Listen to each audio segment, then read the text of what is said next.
I grew up in a small local church that was a sister church to the Living Word Fellowship in Bakersfield, California.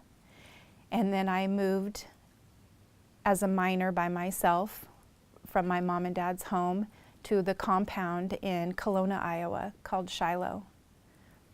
I finished out my high school years there, and that is where the first sexual grooming and abuses started towards me by Rick Holbrick.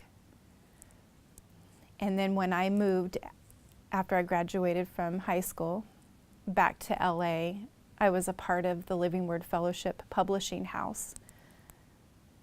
And I was under the pastoral covering of Rick Holbrick.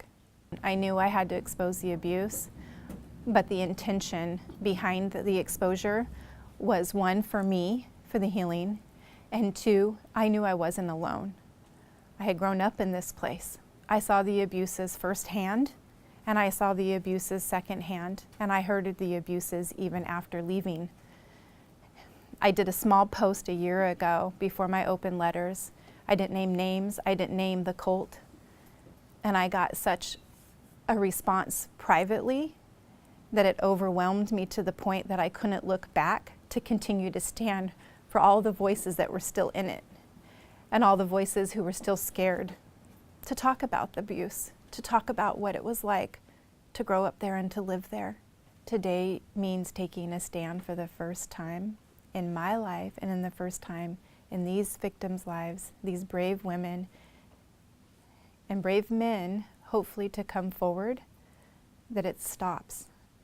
It stops for us, and the healing can start.